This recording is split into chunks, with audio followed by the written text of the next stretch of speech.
बिस्मिल्लाह अस्सलामु अलैकुम। मेरी इस वीडियो का उन्वान ये है कि डक्की भाई जैसे मत बनना, मगर डक्की भाई के लिए दुआ ज़रूर करना। देखें, मेरे अब्बू जान ने ना मेरी बहुत ही अच्छी तरबियत की है, अल्हम्दुलिल्लाह। मैं आज सोचता हूँ तो मैं कहता हूँ कि अल्लाह मुझे तौफ़ीक दे कि मैं अपने बेटे और बेटी की उतनी ही अच्छी तरबियत कर सकूँ जिस तरह से मेरे वालिदैन ने मेरी की है। पर अब्बू जान का मैं ज़्यादातर ज़िक्र इसलिए करता हूँ क्योंकि बाप अगर मौजूद नहीं है ना, तो माँ अकेले में नहीं कर सकती। ऐसा नहीं है, बहुत सारे लोगों के वालिद जो है इंतकाल कर जाते हैं। हम भी यतीम हैं, मेरे वालिद अब इंतकाल कर चुके हैं, लेकिन बहुत सारे ऐसे बच्चे होते हैं। हमारे प्यारे नबी करीम सल्लल्लाहु अलैहि वसल्लम के तो दोनों वालिदैन, उनकी जो वालिद थे उनकी पैदाइश से पहले चले गए थे दुनिया से, और वालदा जो थी वो जब 6 साल के थे तकरीबन तब चली गई थी। तो मैं ये बात भी यहाँ पे ऐड कर रहा हूँ कि ऐसा नहीं है कि वालिद या वालिदा दोनों की गैर मौजूदगी में एक बच्चा अच्छी तरबियत नहीं हासिल कर सकता। ये हालात और सर्कमस्टांसेस होते हैं कि कौन आपकी तरबियत करता है। हो सकता है आपके दादा दादी, नाना नानी या कोई और गार्डियन बहुत अच्छी तरबियत करे। मेरी ज़िंदगी में मेरे वालिद का बहुत बड़ा किरदार है। उसके साथ साथ मेरे नाना अब्बू, मेरी नानी, मेरे दादा अब्बू। दादी का थोड़ा कम है क्योंकि दादी जो थी वो हमारी थोड़ी सादी खातून थी, लेकिन ये शख्सियत थी मेरी वालदा। ठीक है, इसके बाद हमारे कुछ और ऐसे बुज़ुर्ग थे, एक रहमत चाचा थे और एक बाबा मुबारक थे।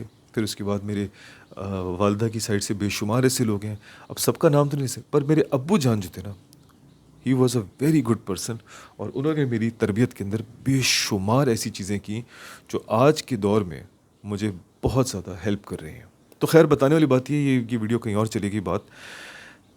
मेरे अब्बू जान ने मेरी तरबियत ऐसी नहीं की है कि मैं जो हूँ किसी शख्स को मिसाल बना के उसको ज़लील करने की कोशिश करूँ।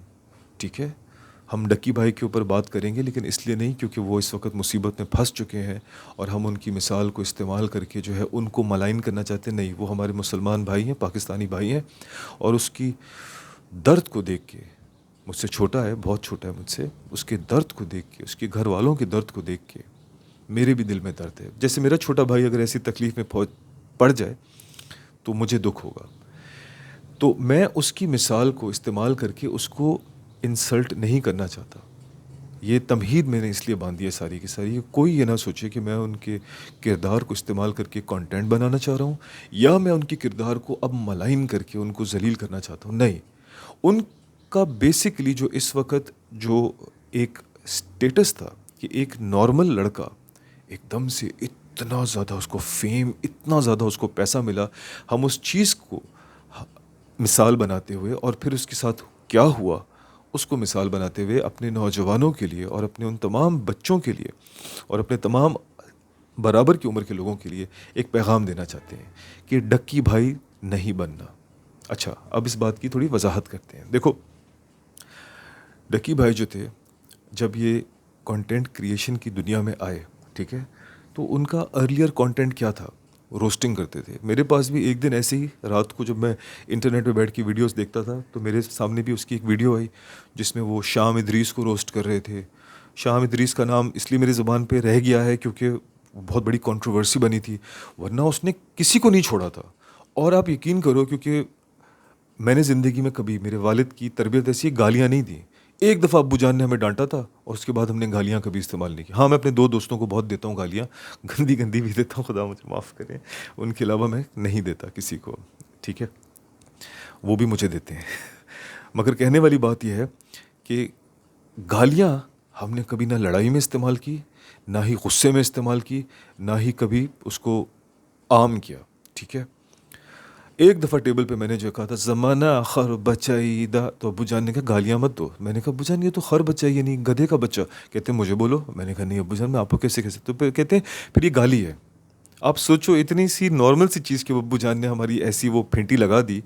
उसके बाद तो दूसरे अल्फाजों को इस्तेमाल करने की गुंजाइश ही नहीं पैदा होती थी। बचपन से आपकी ऐसी वो कर दी जाए ना, तो फिर ये एफ़ वर्ड और एस वर्ड और इस तरह की चीज़ें फिर आपकी ज़ुबान पे नहीं आती, ठीक है? तो अल्हम्दुलिल्लाह उसका वो है। लेकिन डकी भाई के उसके अंदर इतनी गंदी वल्गर गालियाँ, बातें, ठीक है, वो सब चीज़ें थी और वो देख के मज़ा आ रहा था। क्योंकि ऐसा नहीं है कि मैंने ये चीज़ें सुनी नहीं है, मैं अपने दोस्तों की सुनता हूँ, एन्जॉय करता हूँ और अपने दोस्तों को तो देता हूँ। आपको बताया 2 दोस्त हैं मेरे, उनको देता हूँ। तो वो चीज़ें इतनी मज़ेदार लगी कि मैं उसका एक कंटेंट के बाद दूसरा, फिर तीसरा, फिर चौथा, सारे कंटेंट देखता रहा। और मैंने कहा यार ये तो बड़ा टैलेंटेड लड़का है। और उस वक्त वो एक अननोन इंसान था, 5-10 हज़ार उसके कोई फॉलोअर्स थे। लेकिन उसके इस कंटेंट को शाम इदरीस की कंट्रोवर्सी की वजह से इतने हाइप मिली कि वो मिलियन में चला गया। और आज आप देख सकते हो उसके कितने, मैंने भी लेटेस्ट नहीं देखा, पता नहीं 5 मिलियन 7 मिलियन उसके फॉलोअर्स हैं यार। और अर्लियर कंटेंट गाली गलौज, लोगों का मजाक उड़ाना, जो कि दीन इस्लाम में मना है।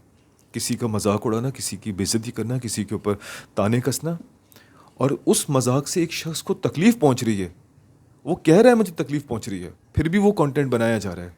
तो ये एक हराम काम हो गया, यानी कमाई का ज़रिया हराम हो गया। उसके बाद फैमिली व्लॉगिंग का काम स्टार्ट हो गया, जो कि इस वक्त माशरे की सबसे ज़्यादा गंदगी है। अनफॉर्चुनेटली मेरी वालदा देखती हैं एक मखसूस चैनल, आप समझ गए होंगे कि जो सब अभी ख़वातीन का एक फ़ेवरेट चैनल है, वो फैमिली व्लॉगिंग है। इस मिसाल को इस्तेमाल करते हुए मैं कहना चाहता हूँ कि सूरह कहफ के अंदर जो 2 बागों का वाक़या है, और अगर आप में से किसी ने वो नहीं सुना है या नहीं पढ़ा है तो आज ही जाएं सूरह कहफ उठाएं। उसमें 4 कहानियाँ, उसमें से एक कहानी है 2 बाग वालों की। एक के पास बाग होता है, वो शुक्रगुजार होता है, उसका बाग इतना अच्छा नहीं होता। और एक के पास आलीशान बाग होता है, वो शुक्रगुजार नहीं होता और हर वक्त शोदापन करता है। हम उस मिसाल को इस्तेमाल करते हुए कह सकते हैं कि तमाम ऐसे लोग जो कि एक मनसब पे बैठे हुए हैं, उनके पास एक जिम्मेदारी है।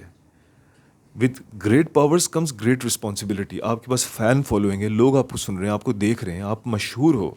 वहाँ बैठ के मेरा ये फ़ोन, मेरी ये गाड़ी, मेरे ये बैग, मेरा ये लाइफस्टाइल, मेरे ये जहाज़ का टिकट, मैं यहाँ जा रहा हूँ, यहाँ जा रही हूँ, ये लाइफस्टाइल, ये खाना, ये देखो, ये एक गलत हरकत है। ये उस बाग वाली आप हरकत कर रहे हो जो बोस्टफुल था, जो ह्यूमिलिटी जिसमें नहीं थी। यार इतना पैसा आ गया है, लोगों को हज कराओ, लोगों की शादियाँ कराओ, लोगों के घरों के खर्चे उठाओ। कितने नौजवान हैं जो कि जिना में पड़े हुए हैं, उनकी शादियां करा दो यार, उनकी पूरी पूरी ज़िंदगी के घर का खर्च उठा लो, आपकी आखिरत संवर जाएगी।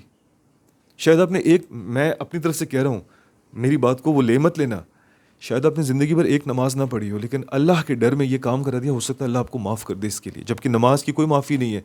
नमाज पहला सवाल होगा। मैं अपनी तरफ से एक बात कर रहा हूँ, मेरी बात को भाई कोट मत कर दीजिएगा। अल्लाह चाहे तो कुछ भी कर सकता है, लेकिन जिना से बचाया, पूरी पूरी ख़ानदान को अपने सपोर्ट कर दिया, ये काफ़ी ज़्यादा अच्छा है बनिस्बत इसके कि आप पूरी दुनिया की सैरें करो, लाखों रुपए खर्च करो, कॉन्सर्ट्स के ऊपर खर्च करो, खानों के ऊपर खर्च करो, बैग्स के ऊपर खर्च करो, जूतों पे खर्च करो, करो, लेकिन उतना करो यार।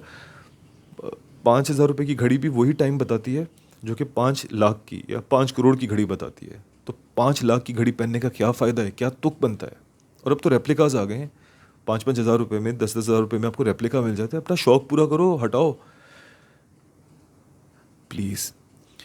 एक तो ये बात कि हमने वो वाली मिसाल दी, पहले गाली गलोच, लोगों का मजाक उड़ाना, फिर फैमिली व्लॉगिंग, और आखिर में आपने देख लिया क्या हुआ कि जब वो पैसे का नशा और भूत चढ़ता है इंसान के ऊपर, तो वो फिर कुछ भी करता है। ये बात थी जो मैंने पहले अपने अब्बूजान की तरबियत की थी कि ऐसा हलाल का निवाला मेरे पेट में डाला है कि मेरे भाई मुझे कुछ और समझ ही नहीं आता है। मुझे कितने ऐसे प्रोजेक्ट्स मिले मेरे वॉइस ओवर के लिए या मेरी एक्टिंग स्किल्स के लिए, जिसके अंदर मैं अब सामने खुल के नहीं बता सकता, क्योंकि उसमें वो सेलिब्रिटी की इज्जत भी शामिल है, जो सेलिब्रिटी उस पर्टिकुलर प्रोडक्ट से वाबस्ता था, जिसमें उरियानियत थी, जिसमें नंगापन था। वो नॉर्मल हमारे पाकिस्तानी सोशल मीडिया के ऊपर चलता है। मेरा वॉइस ओवर का काम अच्छा लगा, मेरी एक्टिंग अच्छी लगी, उन्होंने कहा कि इसके ऊपर आपने वॉइस ओवर देना है। मैंने दे भी दिया था। जब मैंने उसका पहला फर्स्ट ड्राफ्ट देखा, मैंने कहा यार इतनी उरियानियत, मैं कहीं इतनी अच्छी अच्छी बातें कर रहा हूँ, कहीं इतनी उरियानियत के ऊपर वो आ जाएगी चीज़। मैंने उसको मना कर दिया।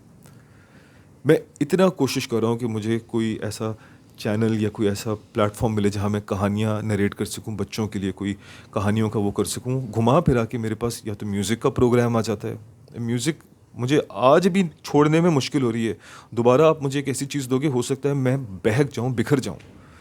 मैं वहाँ पर भी कहता हूँ नहीं यार, मुझसे कोई एजुकेशनल काम करवा लो, मुझसे कोई आप जो है ये जो ये तारीख़ है, तारीख़ मुझसे पढ़वा लो या बताने की वो दो। मैं म्यूज़ियम के अंदर जो है आर्टिफैक्ट्स को करना चाहता हूँ, बच्चों के लिए कोई ब्लिपी जैसा काम करना चाहता हूँ। मैं चाहता हूँ कि हॉरर स्टोरीज़ के ऊपर कुछ काम करूँ। मेरी हॉरर स्टोरीज़ का चैनल है, उसके ऊपर मैं अपनी हर स्टोरी के अंदर दीन इस्लाम का एक पैगाम देने की कोशिश करता हूँ। मतलब वो भी मैं एक टिपिकल हुआ नहीं करता, उधर भी एक दीन इस्लाम की उसको वो रखने की कोशिश करता हूँ। लेकिन शैतान इतना तेज़ है ना, वो देता है आपको फिर भी ज़्यादा से ज़्यादा अपॉर्चुनिटीज़ कि आप नंगे पतंगे प्रोडक्ट्स की कोई तशहीर करो या फिर आप जो है म्यूज़िक की तरफ जाओ। रोकते हैं भाई अपने आप को अल्लाह के लिए, अपने टैलेंट को मार रहे हैं। स्केचिंग आर्टिस्ट थे, एक्टिंग के उसको जानते थे, म्यूज़िक को उसको जानते थे, मैं म्यूज़िक का प्रोग्राम इतना अच्छा कर सकता हूँ, बस अपने आप को रोका हुआ है अल्लाह के लिए। ये होता है जब आपकी वालिद की तरबियत अच्छी हो। इसमें हरगिज़ मैं ये नहीं कहना चाह रहा कि चाहे वो हमारे डक्की भाई हों या कोई और हमारे ऐसे बेचारे यूट्यूबर हों कि उनके वालिदैन की तरबियत अच्छी नहीं थी, हरगिज़ मैं ये नहीं कहना चाह रहा। मैं अपनी मिसाल यहाँ पे रोक के ये कहना चाहता हूँ कि कहीं ना कहीं दोस्त भी ऐसे होते हैं, वालिदैन बहुत अच्छी तरबियत करते हैं, वो अपनी जान मार देते हैं, लेकिन आपको दोस्त ऐसा कोई मिल जाता है जो आपको बहका देता है, पहली सिगरेट पिला देता है, पहला नशा करवा देता है, म्यूज़िक सुना देता है, लड़कियों से मिलवा देता है। कोई ना कोई आपका दोस्त होता है जो आपके लिए वबाले जान होता है।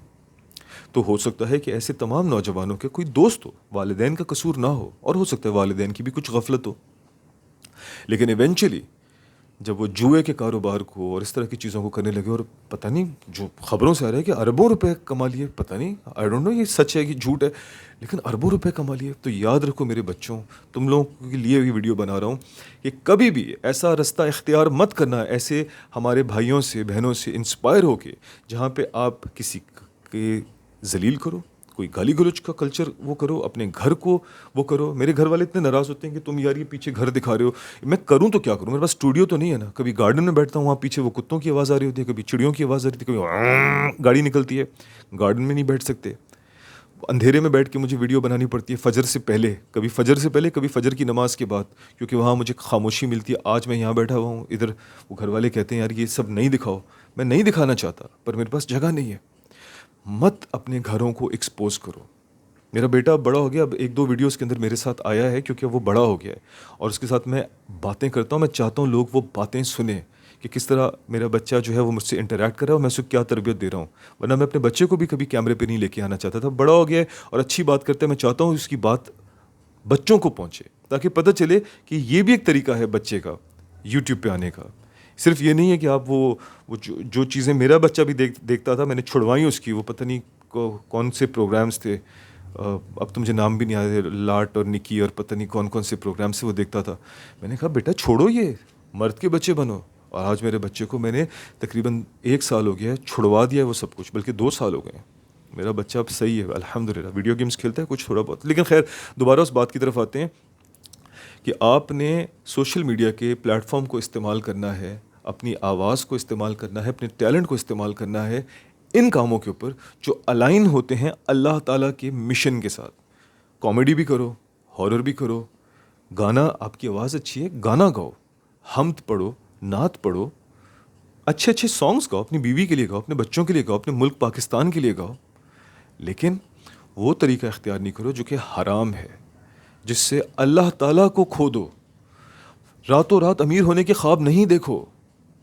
हम भी चाहते हैं कि हमारे पास पैसा आए, हम भी चाहते हैं हमारे पास हलाल शोहरत आए, ऐसी कि हम घर से निकल सकें, 2 लोगों में जाएं तो कोई हमें थप्पड़ ना मारे, कोई हमें जो है कत्ल करने की वो ना करे, कोई हमारे माल छीनने की वो ना करे।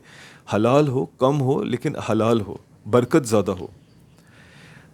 हम दुआ करते हैं कि अल्लाह ताला डक्की को बचाए, इस तकलीफ़ और अज़ाब से निकाले। और इसके अलावा भी तमाम हमारे यूट्यूबर्स हैं जो कि मशहूर हैं, अल्लाह ताला उनको भी हिदायत दे कि वो अपने प्लेटफॉर्म को ऐसी बातें बताने में ना सर्फ करें। भाई देखो बहुत सारे लोग हैं वो बहुत गुर्बत से एकदम ऊपर गए हैं, वो बच्चों को ये बताते हैं तुम भी करो, मेहनत करो, पहुँच जाओगे। ये नसीब से मिलता है भाई, मेहनत सबको करनी है, मेहनत के लिए घर से सबको निकलना है। लेकिन ये ख्वाब मत दिखाओ कि जहाँ आप हो वहाँ पे वो भी पहुँचेगा, वो नहीं पहुँच सकता। वो नसीब में होगा तो वो पहुंच जाएगा, उसके नसीब में नहीं होगा तो वो नहीं पहुंच सकता।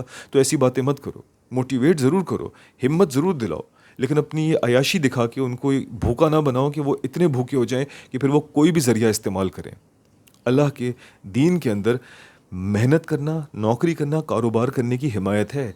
पैसा अक्यूमुलेट करना, बहुत ज़्यादा करना, उसको बढ़ाना कहीं से भी नहीं है। अल्लाह के नबी निकालते रहते थे, कभी कुछ नहीं जमा किया, पूरी ज़िंदगी ज़कात नहीं दी, सदका खैरात करते रहे। ज़कात का वक्त ही नहीं आया अल्लाह के नबी के ऊपर, पैसा ही नहीं होता तो उनके पास इतना जमा, सब कुछ निकाल देते थे, जबकि बिलियनर ख़ानदान से थे।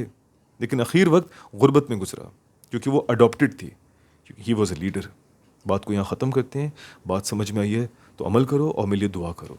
जज़ाकल्लाहु खैर, शुक्रिया, अस्सलामु अलैकुम।